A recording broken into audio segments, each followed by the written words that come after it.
Maybe you've been in this position. You pick up a book you feel like you're supposed to read. Maybe it's one of the classics, Shakespeare, or an old piece of philosophy. No matter how hard you try, you just can't seem to understand what it's about.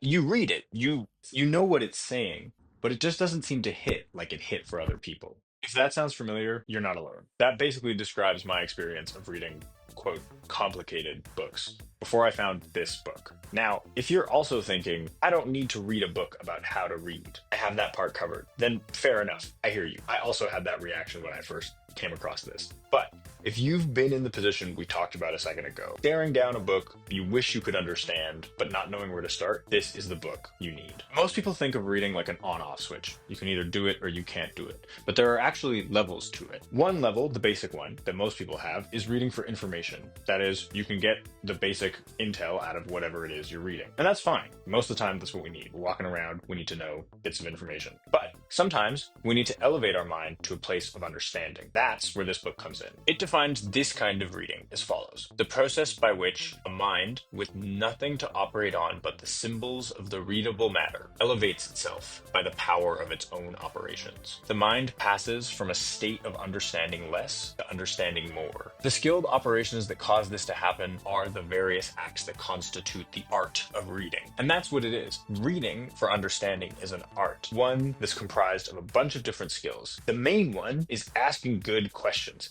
I'm going to go over the four main questions that this book argues you should ask of any text you're trying to understand better. Now, keep in mind that this is going to be a pretty brief summary and it's my interpretation. So if you're interested, definitely encourage you to check out the book for yourself, but I'm going to go over it here real quick. So here are the four questions.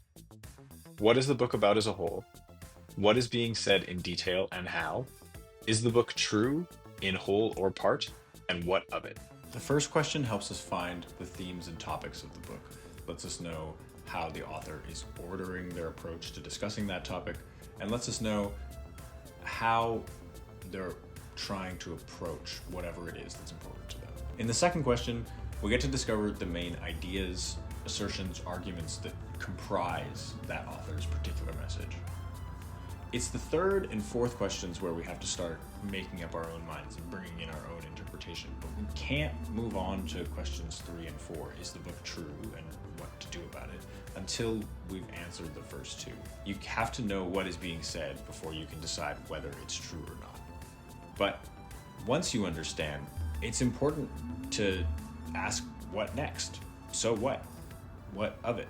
If you approach a book systematically asking these four questions, and if that seems still kind of completely alien, I definitely encourage you to check out this book. It lays it out in a way more orderly and thorough way than I'm going to be able to do here inside of a few minutes. But I hope that if you found these ideas resonating with you, you check it out. I've linked it below. I've also linked the blog post where I believe I heard of this book for the first time, along with a couple other blog summaries and another video I found that I thought were good. So if you're ready, go apply this framework. If not, maybe go try those other things, get oriented, but definitely go play with this if you found it interesting. And thanks for listening.